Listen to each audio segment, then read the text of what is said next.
All right, so just as far as a quick introductory to the YouTube video it's going to post, I'm about halfway through the hour, and I am going to shut this down as soon as we get to about 8:30. Got about 24 minutes left. YouTube Live did not work out this week. I passed the subscriber requirement, but I just had some technical difficulty going live. YouTube told me it's going to need another 24 hours to prepare my account to go live, but it is what it is. We'll be live next week. Dude, the weeks fly by so fast. What's up? Thanks for dropping by. I appreciate everybody even just being in here for a minute. You know, it's gonna help keep this channel growing. And you know how it is when there's 50 to 100 people watching a live, then the people stick around. And there's only a couple. It's almost like, I don't know if I should stay here. I don't know. And then we're just in and out, and I don't blame anybody. So yeah, I use CapCut, Tony. And I want to use the paid one, but I use the free desktop CapCut for the most editing that I do. You'll see is those little workout clips, the little workout highlights. Like I take this camera around. Well, you guys just saw it, but I put this camera, I got the little home gym in the garage, and I just, I move it around several times, and then I come inside and I chop out every time I moved it, and I put the full workout together and I post that on YouTube, Iron Reed. And then the most time that it takes me to edit anything out of all the stuff that I do is the little workout highlights that I like to make, and I do that on CapCut, and that usually takes me like an hour. There's a workaround. Oh, cool. I'll have to follow up with you on that. Because, there's so many features on there that I make use of the ones that are free, and it's really not too limited, but it would be nice to just be open to all of them.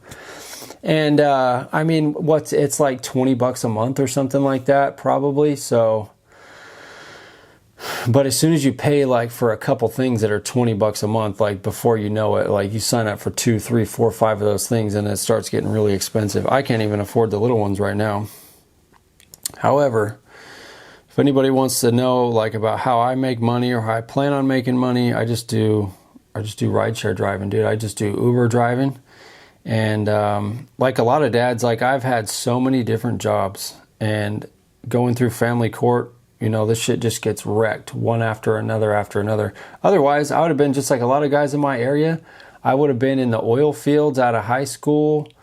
Way back, I graduated in 2007, but after I had a child and I was like, okay, I just got to go get a decent paying job, oil fields.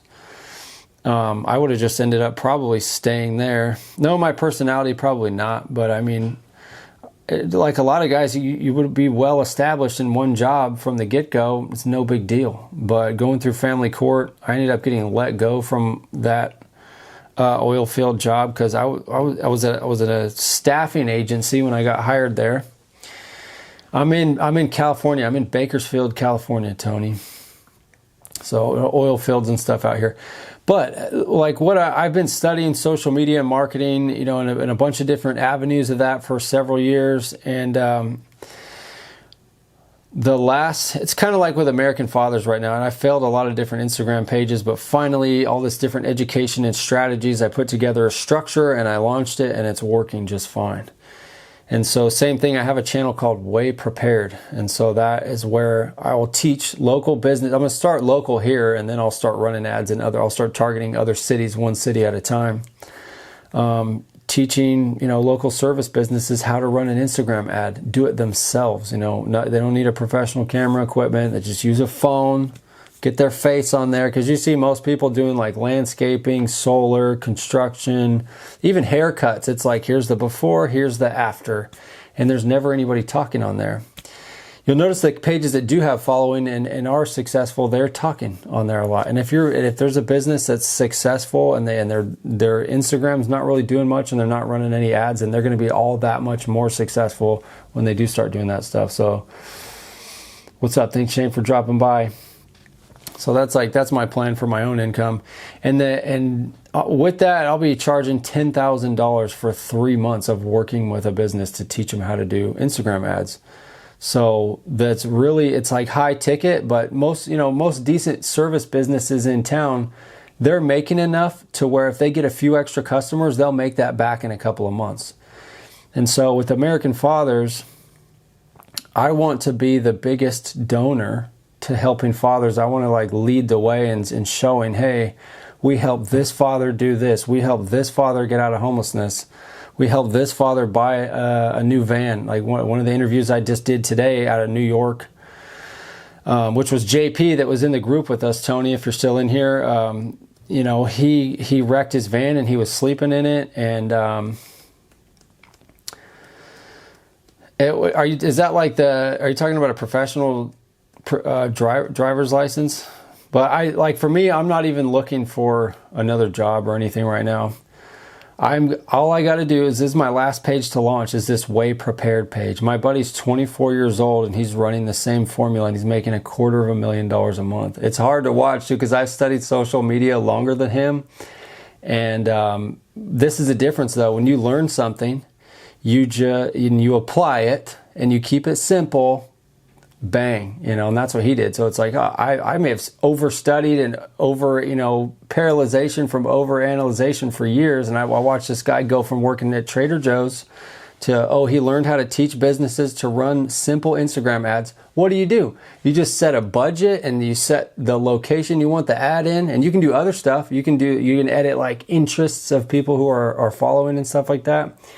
And it gets a little bit more technical, but he doesn't even do any of that stuff. He just shuts off the automatic boosting settings, like, let us boost your ad a little bit more for you, and find more viewers that are like the viewers you're already getting. It's like, no, you turn all that stuff off. You set up a budget and make sure you run the ad only in your local city where you're doing service, and that's it. And then your content that you're posting. I used to not want to ever touch AI at all until I saw this little formula. It's like, hey, get into ChatGPT or Claude and tell them, hey, I do this service in this area, and I need 20 Instagram reel ideas. Bang, and it gives you them. And you say, okay, I need a script for each one that'll last me 90 seconds. Bang, and it gives you that. So if you're an older business owner and you don't even like social media, it teaches you how to do that stuff. I'll just tell them, okay, put that into ChatGPT. Ask for real ideas, ask for a script, then get your phone out and film it, and then edit it, and I'll walk them through it every week for the 3 months that they sign up, unless they do 6 months or 12 months, which I'll be charging $16,000 or $24,000 for. But typically 3 months is the sweet spot. 10 grand, teach them how to do that, and I'll walk every week. We'll meet up on a Zoom call with everybody that's signed up together. That's the whole thing. And it's all transparent. So that's just my last page I'm going to launch. And that'll get me out of doing the Uber driving, the first few paychecks from there. And that'll put me in a position to where, like, I don't want to charge for any father stuff. I don't want to charge people for consulting. I like the idea of a free group where people can come show up to. And there's other guys that do consulting stuff, but anything that I can help teach and stuff like that, I'll just like to give away for free in the group. And I think it is worth it for other guys to charge for consulting, but there's just a difficulty. Like, how much can you help with? How I got custody, James Christensen, I think he can help a lot. He can teach a lot of different things. He can give you tangible stuff to use and take to court and paperwork and stuff like that, help you understand. And then, like, say, Present Fathers, I noticed Randy charges $250 an hour to just kind of coach you mentally through the process outside of it, which is like, don't overreact in anger, no name calling, no cussing, don't make your case worse. And then it looks like he gets a little bit more into like how to talk in the courtroom and stuff like that. So my thing with him is I just can't see why. I don't think he really knows that much. So, but again, platforms like that, they want a good outcome. They want to help people. They want, kids to see their parents, and that's what I agree with. I did an interview with Dad's Law School recently, and I just posted that, I think, earlier today. He's an attorney, and Randy charges $250 an hour. And I'll go back to him too, since you're bringing him up, asking about him. But like Dad's Law School, I actually disagree with a lot of the stuff he teaches. But when I had him on an interview for the podcast, so some other people are kind of scared to show up for the interview. He wasn't, and I respect that. He came in, and I did not try to have a got ya moment or aha or debate him or say, no, I disagree with this and blah, blah, blah. I just asked him questions, especially concerning some of the things that I see are the most critical or criticized of his work. Like, hey, what's your view on parental alienation? And he told us. What's your view on filing for contempt? And he told us. And I disagree with what he says about both of those things to a degree. I also was right there talking to him, telling him, yeah, I agree with your outlook on this. But then I disagree with other things. But I did not make the interview into a place where I was like going to attack him or something. It's pretty cool, you know. So like whoever I have on, it's like, hey, I'll let them speak. They can give everything that they believe, and then we'll post that. And so anybody that has any questions in my audience, they can see Pages What's Up, like Dad's Law School, and say, okay, well, that's what he believes, and here's all his links to pay him and go work with him. Fine, you know. So I have a lot of respect for him for showing up. We had a nice conversation. I made a really cool thumbnail, and I shared his book and his links, and I made a cool, you know, Instagram promotional. That was cool. That's what I would do with anybody that shows up, unless we established beforehand, like, hey, we're totally going to be conflicting, and let's argue this out on this podcast or something. But I do not try to bring anybody on the podcast and try to ambush them and then treat them, you know, bad. Because it's like, if I just let them talk and tell their own process, leave it at that. You know, if I had Randy on from Present Fathers or Ryan from The Unmarried Father, which I've invited them both, and they both, I talked to them both on the phone, actually. It's a little bit of drama behind both of those relationships, but at the same time, right now, they're still on an open invite to show up, and they kind of don't want to. But despite any disagreements there, I still wish success on those channels, because it would, like, at the most simple form, they want families to do better and kids to do better and parents to do better. So overall, I'd agree with that.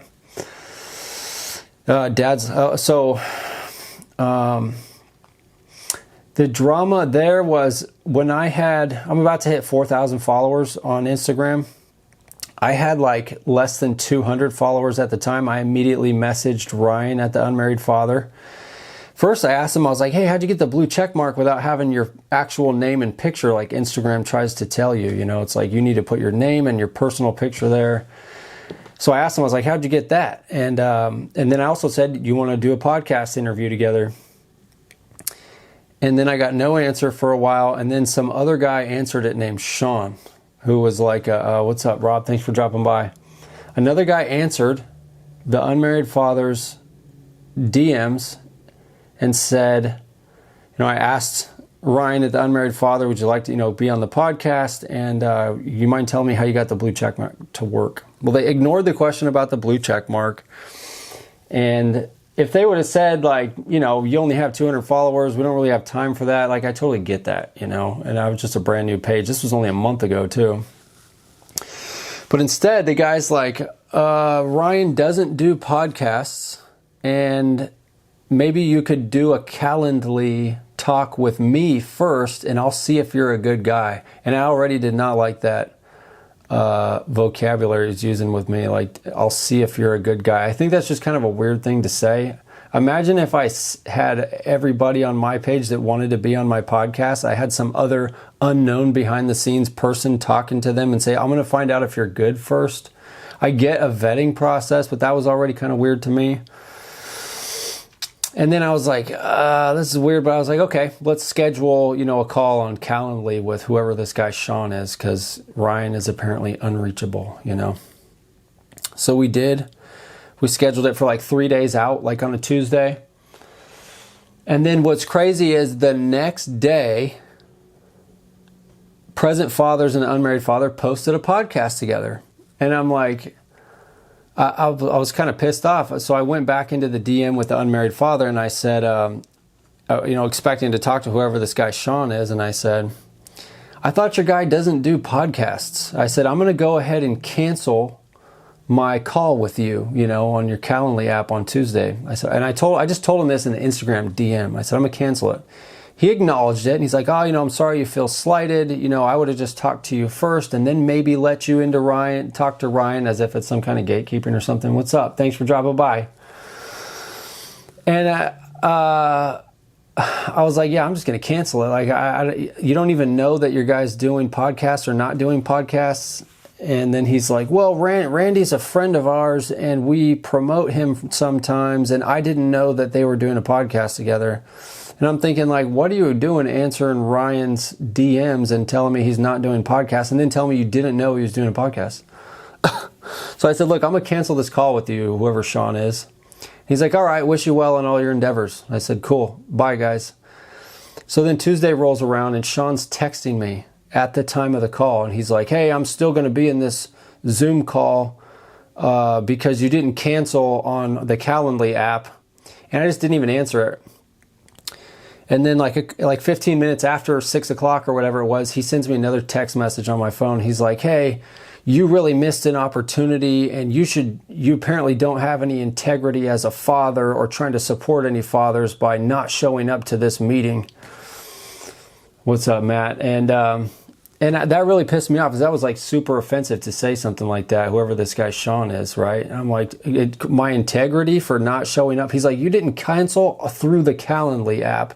And I was like, dude, I get that. Then I answered him because I was pissed. I was like, dude, we confirmed in the Instagram DM that I canceled this call with you and I'm not interested anymore. And then I let him have it about like, you don't even know what's going on. For some reason you're answering Ryan's DMs because he's unreachable. He's just, I was like, apparently he's the master and he's unreachable because I was all pissed at this point. And then this guy Sean goes, he's like, Ryan's the student and I'm the master. You don't even know who you're talking to. But I let him have it too about it was ridiculous. I said, you're not even in touch with what podcast he's doing or not doing. So I said, I don't even care to talk to you, dude. And I kind of just told him to, fuck off. I was like, okay, Batman, because he was acting like this dude behind the scenes, which it is something going on with him, along those lines. But, so that happened, right? And then I still was like, I'm not going to hold it against Ryan because I never even talked to him. And I'm still kind of watching. I went and watched the Randy and Ryan podcast. I got about 4 minutes left, and this is going to shut off. And then I'll post the YouTube later too, even though it's going to be a crappy YouTube. Could not go. Yeah, kind of like that's how it went. So the Sean guy, and he's like 60 years old, and he does Ryan's DMs for some reason, and he has this other dad group. So after all that, I already have a bad taste in my mouth with them. And then Randy, the Present Fathers, posts this video of a father filming his son who's like 14. The son saying he doesn't want to go with the mom. And the dad, I understand that position. The dad needs to get evidence of this because the son's going to be told in court by his mom and by the police that he's lying or nobody's going to believe what he's saying. Nobody's going to believe the dad and that the dad's going to be accused of harassment. So dads in this position are pushed to have to get any evidence they can when they can. And it's very sad. It's a very uncomfortable situation. So it pissed me off seeing that. I made a response reel to it. And I was like, then I found out Present Father is a full-time police officer. And I have a mixed emotions for police officers in this space. However, I'm going to be accepting of them. I'm going to bring some on the podcast. I got one coming on pretty soon from Texas and Randy's in Arizona. But I found out Randy was a cop, and I'm like, dude, that's like saying you're a vegan and working in a butcher shop. Like, you're going to be a cop and advocating for fathers' rights? I was like, that's crazy. Because on one hand, you're saying, oh, false allegations are bad, but on the other hand, you're arresting guys for false allegations all day. It's like, it's not right. But there is some leeway. Yeah, that's the thing with Randy, too. I talked to him on the phone. He's like, oh, I don't really advertise that I'm a full-time cop, and I kind of know why.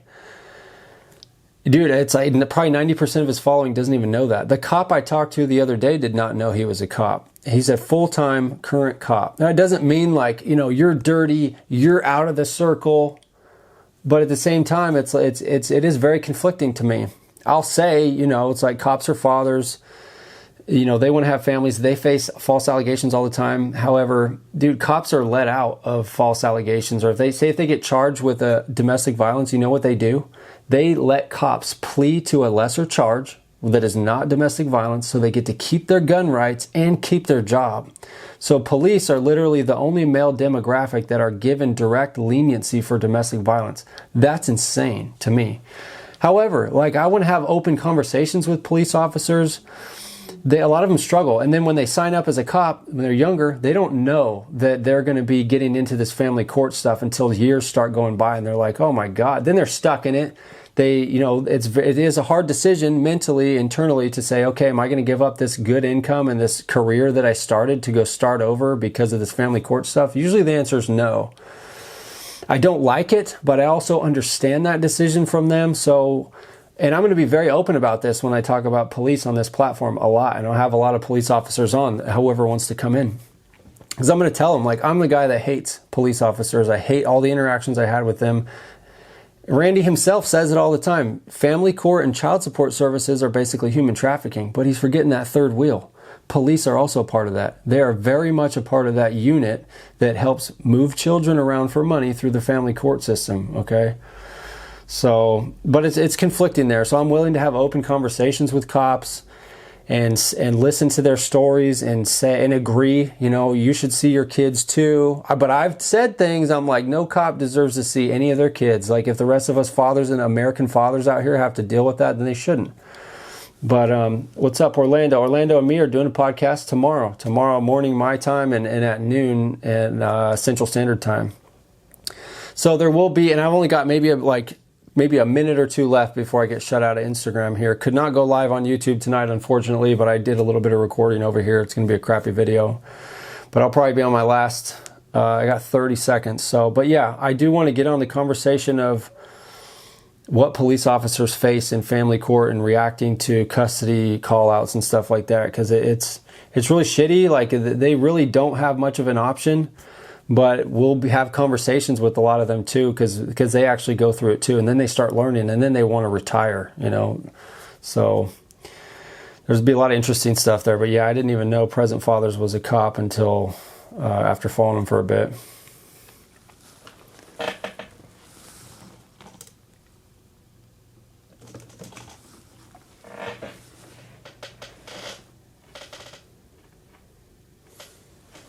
Check. That's it. We'll catch you guys on the next one before this goes on too long. I know it's a crappy video on YouTube this week, but we'll be live next week. I just want to at least save some of that conversation, and we'll be live next time, and I don't have to worry about uploading another video. So thanks for being here. Subscribe if you haven't subscribed yet. Hit the like button, notification bell, share the video.